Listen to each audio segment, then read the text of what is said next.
Hi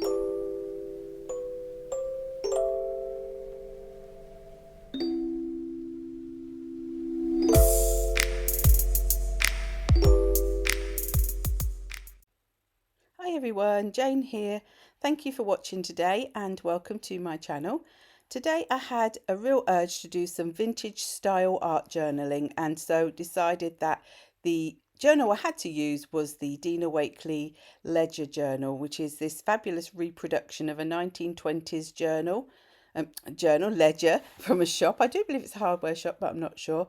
I start off by adding some tape down the middle of the page, just because in this journal it's not a watercolour paper, and I do tend to add a lot of mediums and water to my work, but it's a mixed media type paper. It's not as thick as in some of the other sort of Ranger type journals, so I just like to protect that centre spine because that's sort of the weakest point in your journal. It has taken all the mediums I've thrown in it pretty well. There is a little bit of buckling, and if you look on the left hand side of the page, which is the back of the previous one that I did, there is a little bit of sort of pitted buckling sort of look to it. I don't mind that because it's in a journal, you know, it's not it's not for display or for anybody else really apart from me and all of you. So it doesn't matter to me, and I'm going to put lots of other things on the top. But just if you are getting this journal, just be aware that it's not meant for lots of water-based products, but I have used watercolour in it. I've used watered down acrylics in it. I'm just trying to think what I've used on the other pages. I'm just thinking what I've used today as well. I've used a lot of collage medium, put collage in it, put all sorts on it. So to me, it's worked pretty well. Texture paste, I put texture paste on every single page, and that will continue today. So I'm starting off with these washi tapes. Now, these are some very cheap washi tapes that I recently bought in the range in the UK. I do not work for the range. I seem to be saying that name a lot lately. It's our main shop that we have on the Isle of Wight where I live in the UK. It's the main shop we have now to get anything craft or art related. A lot of our independent sort of bricks and mortar shops have closed down. So unless I order online, it's really the only main place now that I can get anything. So I was in there and I saw these vintage washi tapes. They were quite cheap and they look quite good fun. I also added on here some of the tissue paper from the Halloween set by Tim Holtz, the sheets. And as always, I will list everything in the description box below so that you can see exactly what I've used. This stencil is the vintage wallpaper, handily written on the top there by me because I think I threw the packaging away, by Finnabair Prima. And I liked this one because it has really got that vintage sort of vibe going on, and I used the Pretty Gets Gritty white texture paste. I was thinking about what I wanted to use for the colour, so today I actually have gone for the fluid acrylics from Decoart, and I've gone for some rusty colours. Now, I picked out 4 pots. I actually only used 3, so I used the yellow Oxide first, and I put a little bit down. I wet my paper first because I really wanted it to run. I didn't want it to be a really solid. These fluid acrylics tend to be a little bit translucent, which is what I like about them. So you can still see that beautiful ledger page behind them, which is what I really wanted. I didn't want it all to just be covered up. And I added water to the page, added a little tiny bit of paint, and then used my spritzer and a paintbrush to just move it around as much as possible. I wanted to sort of have this as my base layer with the yellow because it was the lightest colour. I ended up, I think, not really seeing much of the yellow by the end, which I wish I'd sort of spread it out maybe a bit more. Now, I'm trying to go for a sort of cross in the middle of the page. I often sort of go to the right hand side of my page when I'm thinking about where my focal points are going to be. So I was trying to put it more in the middle this time, just for a little bit of difference really.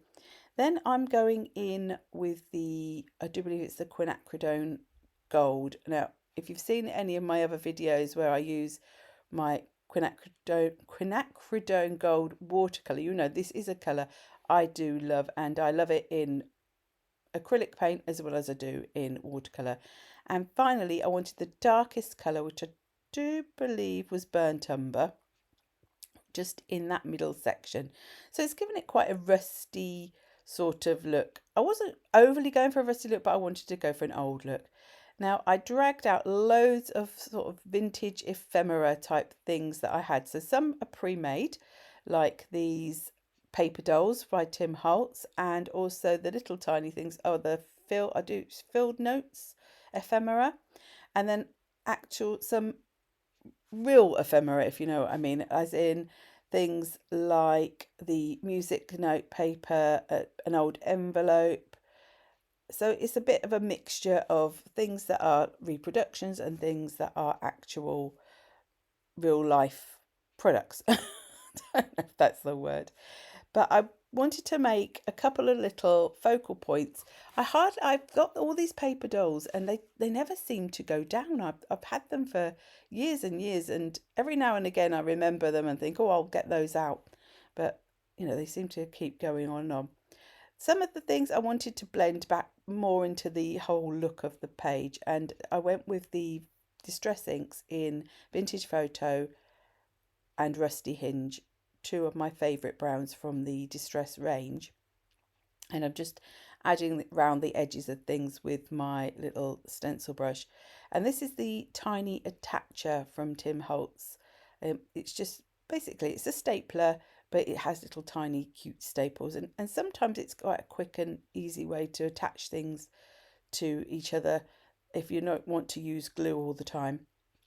And if you're doing anything industrial or vintage, those sorts of vibes, it's a really nice way of adding a bit of that in and also putting things together.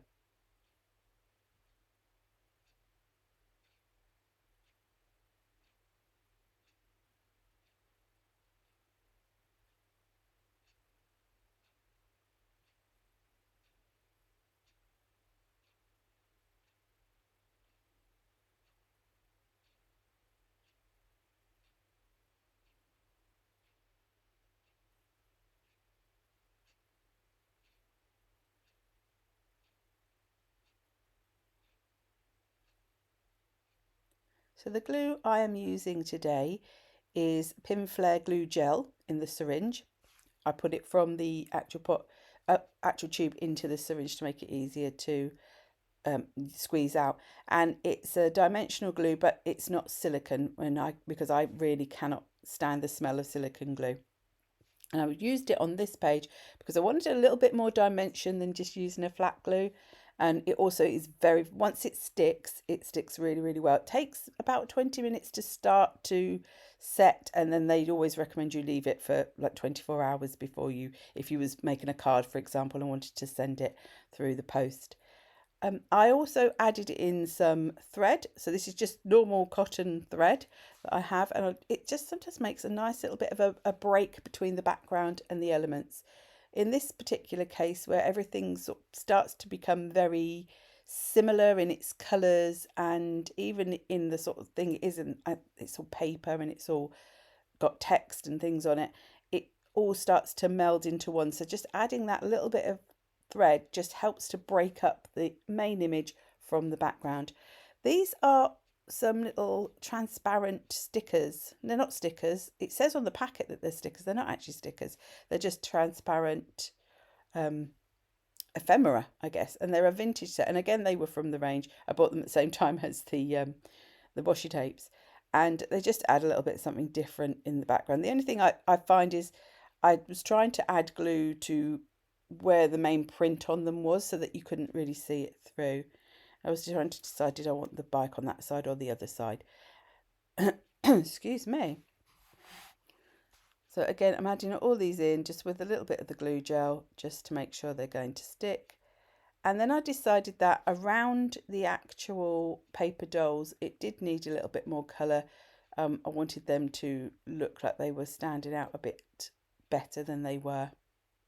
So I'm just adding on a little bit of the Distress ink.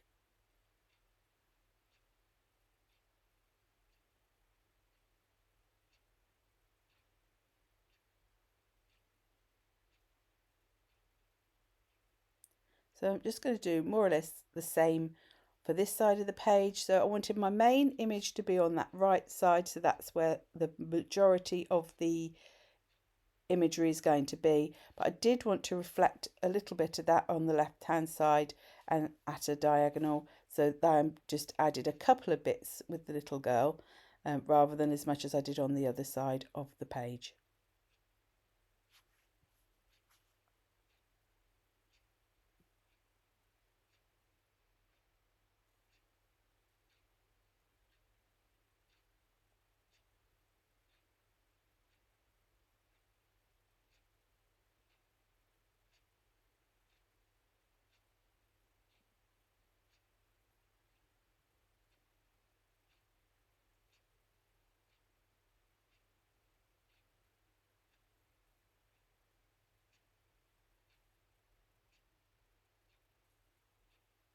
Now once I'd stuck everything down, I still wasn't happy with the colour around the images, and I didn't feel that they looked quite right.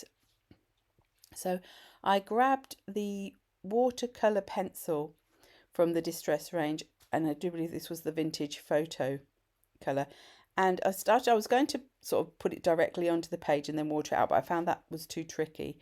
It didn't want to move that well, so I used my brush and took the colour directly from the pencil. Now these pencils are woodless, so it doesn't matter if you can dip them directly in water, it won't damage them in any way. They do have a paper coating, but you know, you can pull that off. So I'm just going round and adding extra colour around my images. Now in a minute I decide that it's still not enough, and I will use my Stabilo all black pencil as well, just to try and add a little bit more shadow. That's what I'm trying to do. I'm trying to create a bit of shadow around them so that they look more prominent in the piece.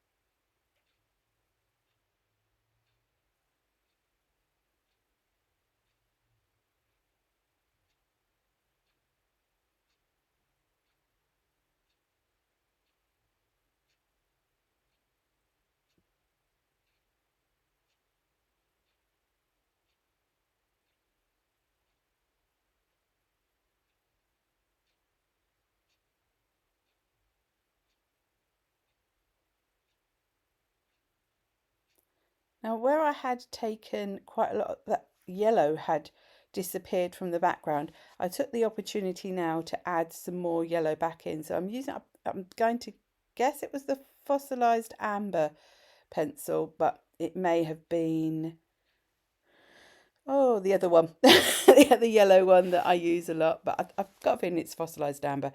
I was just adding a bit of that in to bring back a bit of the yellow, and I wasn't sure whether it was the right thing to do, but actually once I started adding it in, I really liked it, so I ended up adding probably a lot more than I intended at the beginning.